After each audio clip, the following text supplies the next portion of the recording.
It's a warm Sunday evening in 1897, just outside Merkel, Texas.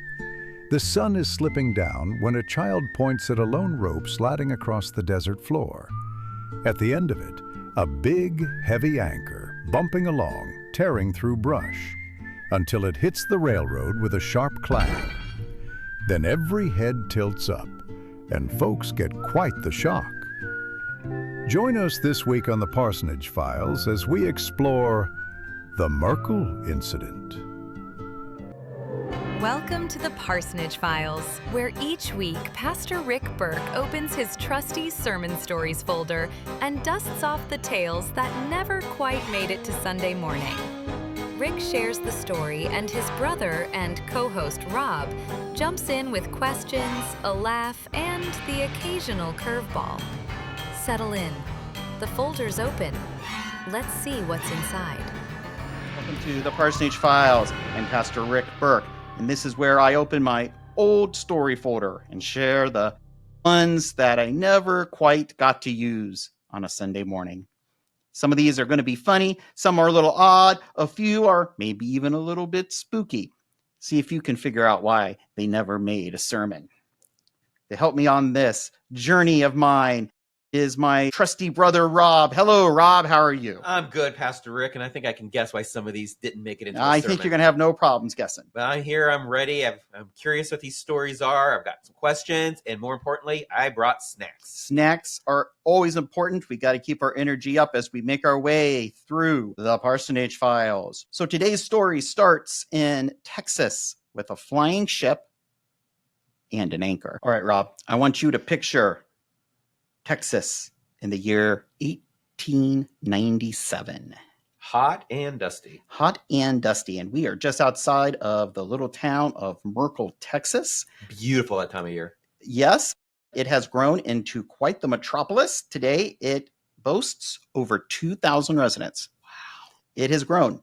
So, folks are heading home from a long day at church. The sun is low over the desert when a child points at the desert floor.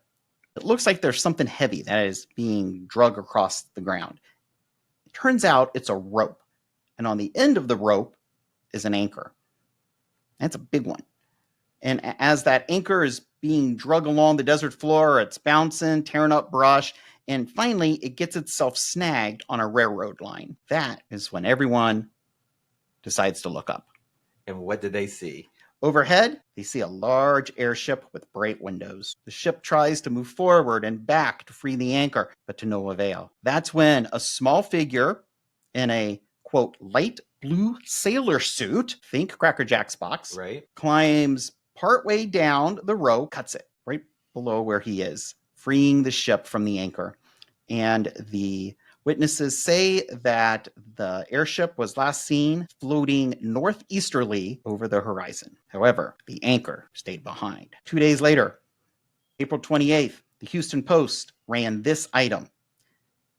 Some parties returning from church last night noticed a heavy object dragging with a rope attached. They followed it until, in crossing the railroad, it was snagged. The article concludes that the dropped anchor can now be seen at the local blacksmith shop in Merkel, Texas, of Elliott and Miller, and that it is apparently drawing hundreds of interested spectators. That is a riveting entertainment venue right there.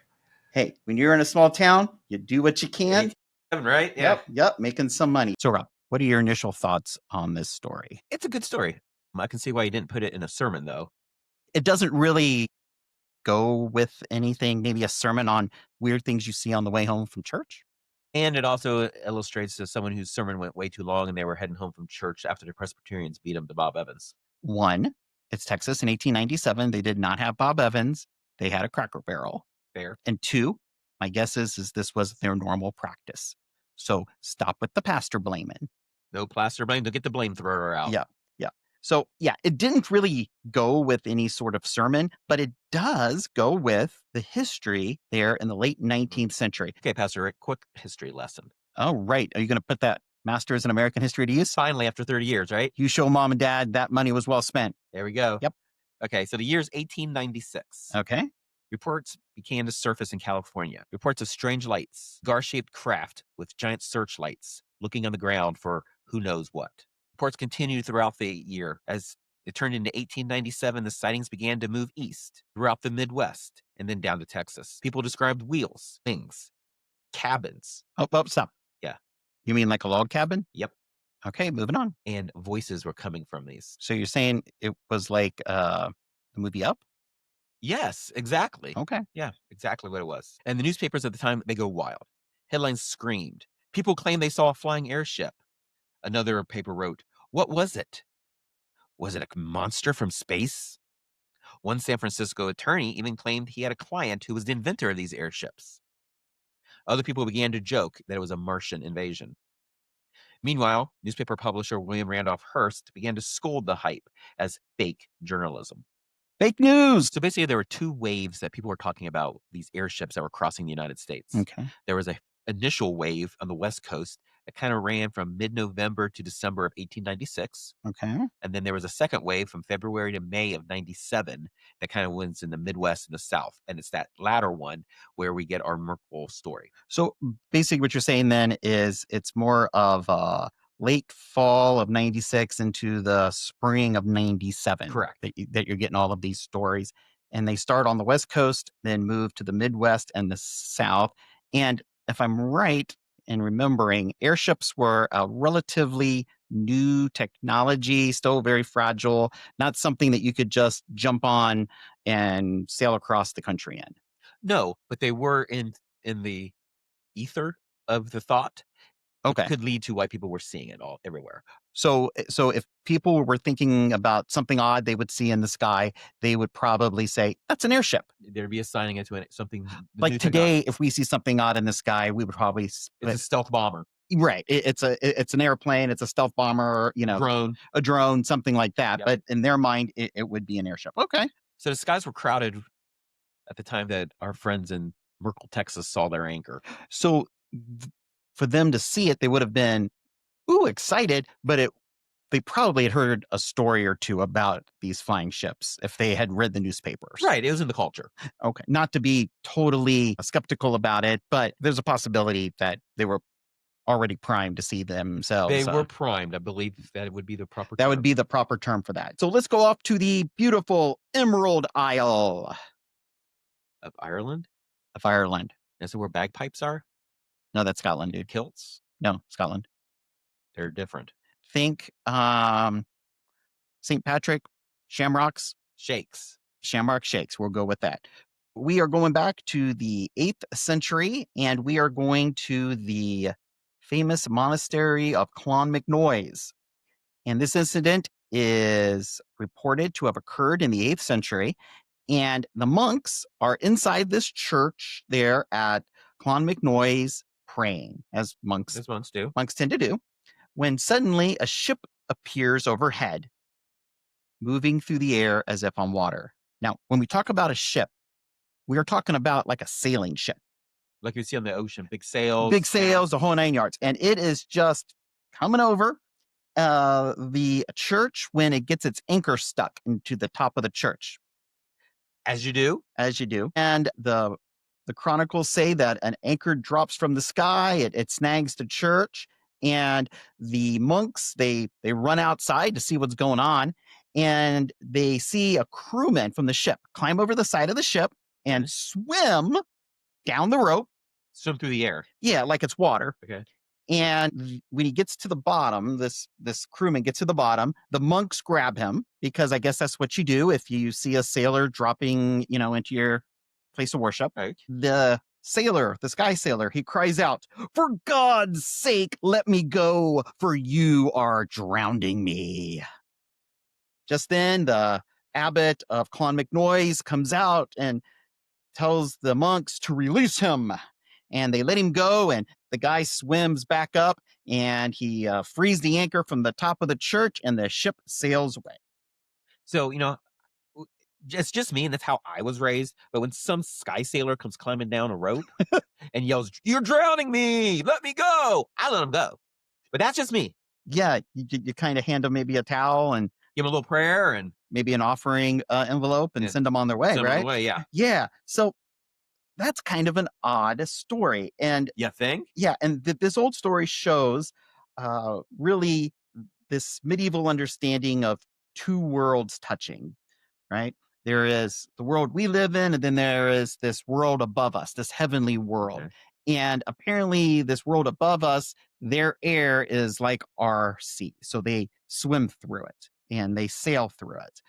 And you just got to go with it, I guess. That seminary was worth the money for you. Well, it's a totally different way of looking at the world and how things operate. Right. Unless, you believe the world's flat and then Believe? I know. moving on.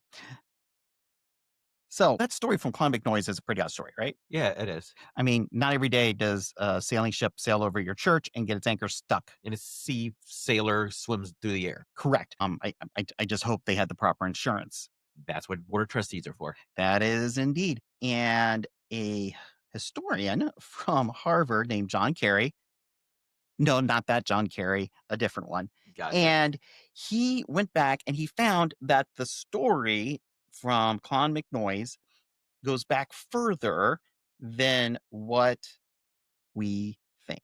Okay. How far Right. back does it go? Well, it goes back to the mid 700s, which is the time frame that the Clon McNoise story is placed in, not the time frame it was actually written down in. So what he found is that starting in the mid 700s, the annals, which were year by year records, usually kept in monasteries and also by like the royal court, which just said what people did. Right.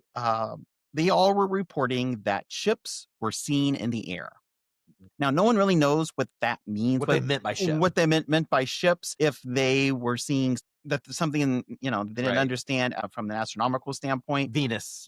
or something, or if they were seeing some sort of craft that, somebody today might refer to as a UFO. But they saw something. They saw something. And it was enough that they wrote it down. I guess today we would call it a UAP? UAP, right? Yeah. Unidentified aerial phenomenon. Don't get me started on that. Yeah. So this began in the 700s. The next report we have comes from, and I'm going to screw this up. It is the Talitu Assembly. And this rolls off the tongue. It does. I am really apologize to anybody who is Irish. And it was a big assembly. It was an ancient assembly. It predated the arrival of Christianity to Ireland. Okay. And it was like a week-long event. The king would come and you would have sports. You would have like trading, like a big old swap meet.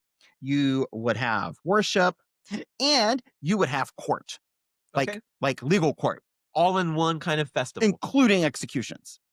Oh, that makes it fun. So you would have sports, A you would swap have meet? worship, a swap meet, and you could see somebody be executed all for one low entry price.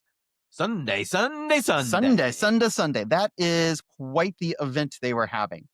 And Church flea markets nowadays don't have anything on that. nothing's got anything on this. And what we have is a report from this assembly that 3 airships were voyaging in the air over top of this assembly.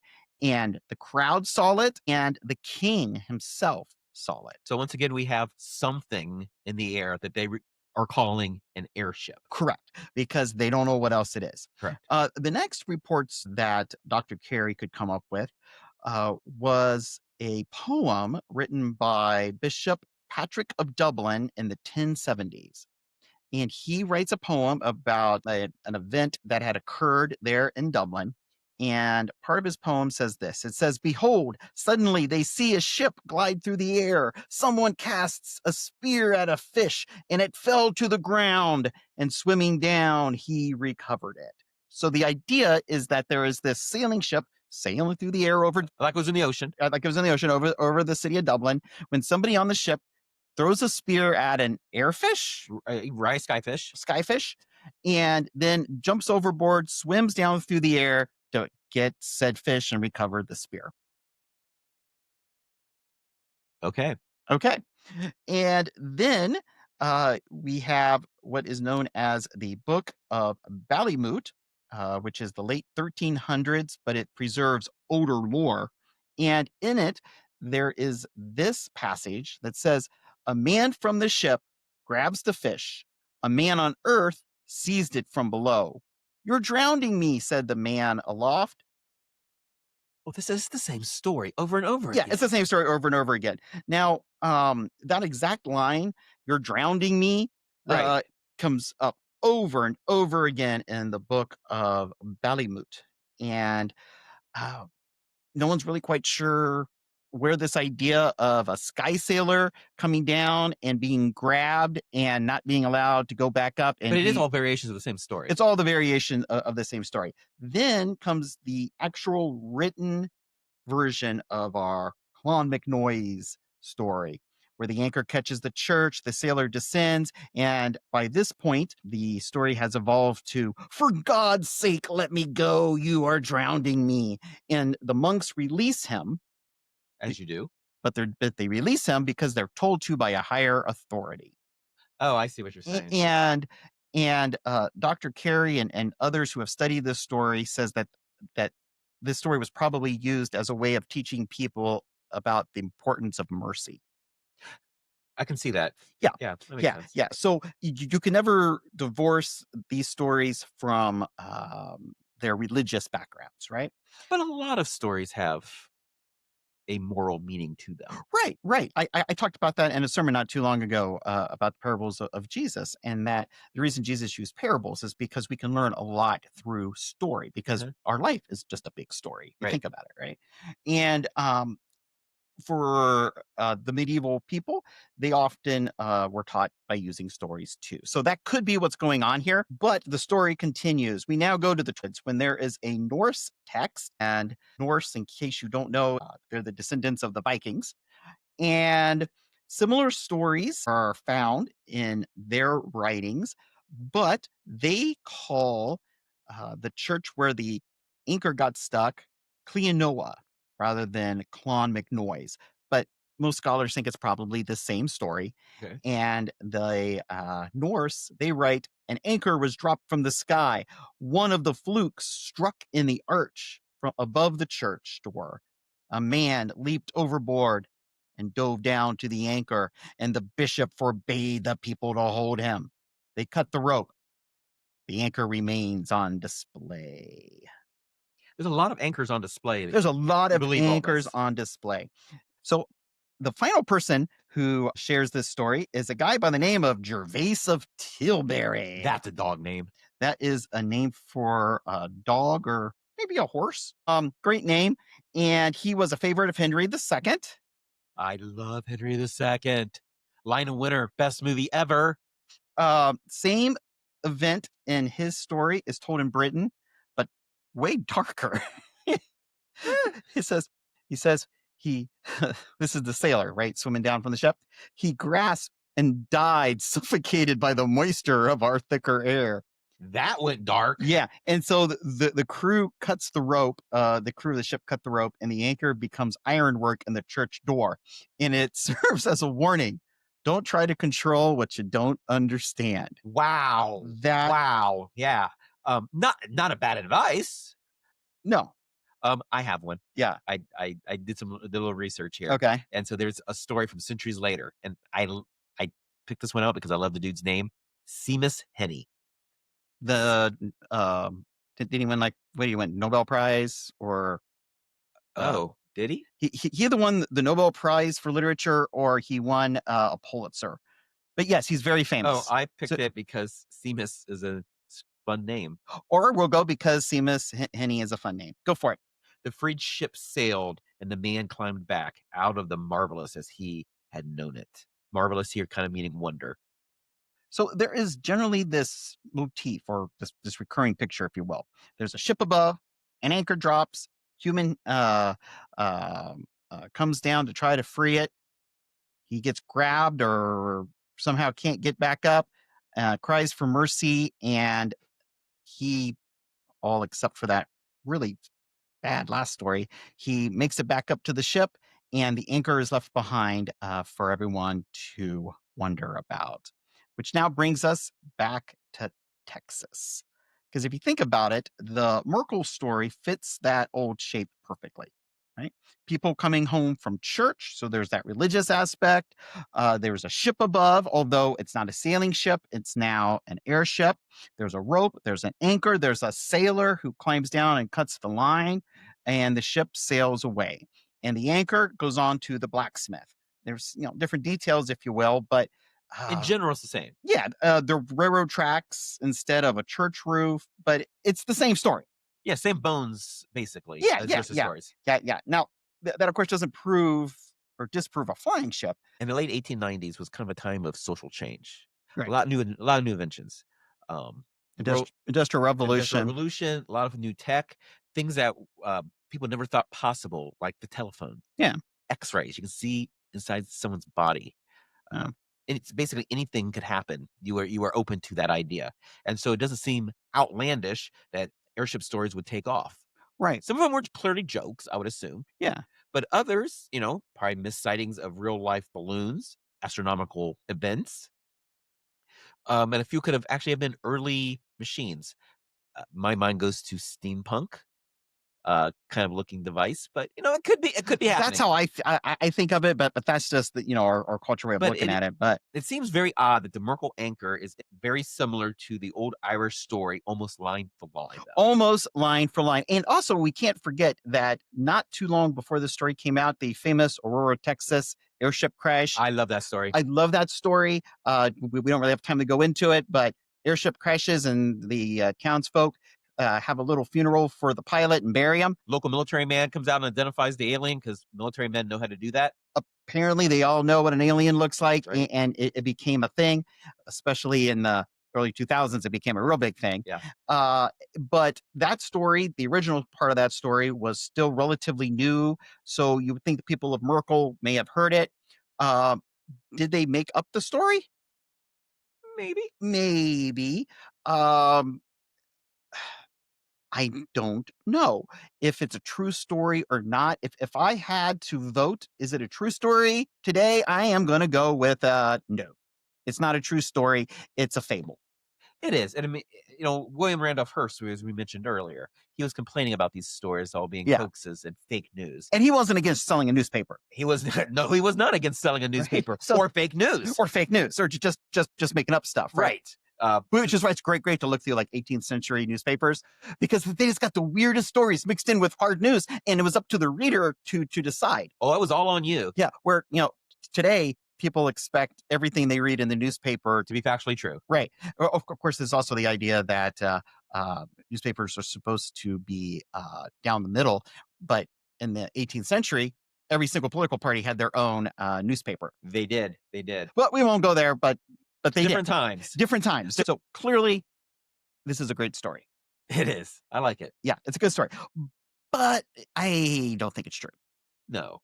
But you could have used it in a sermon. I could have used it in a sermon. I think I could have used it maybe, as an illustration of mercy.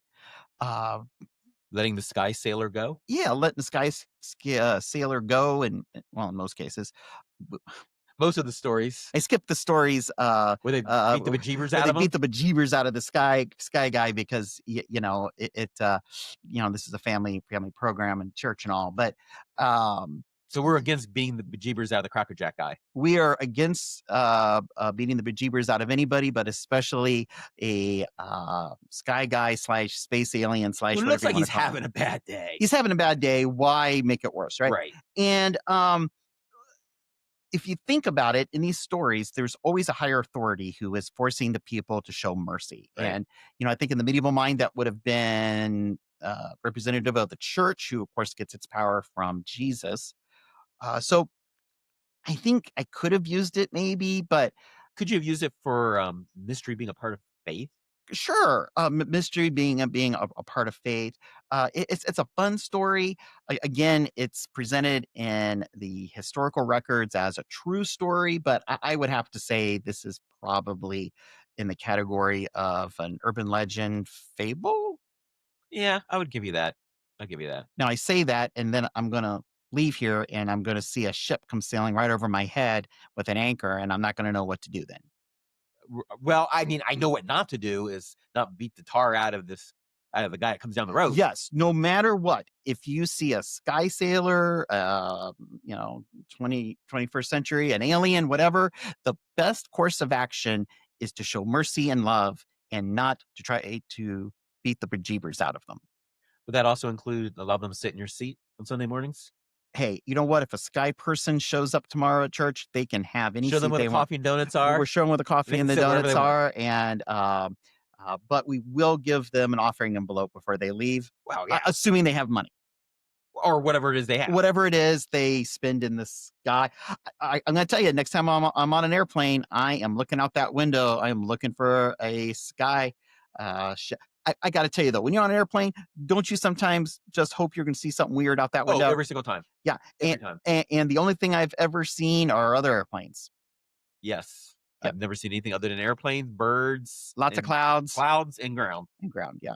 But so this is a fun story. It's a unique story. Glad that I got to share it with you. So if people come to church tomorrow, yeah, and look at it and see a blue suited sailor coming down a rope, yes, what should they do?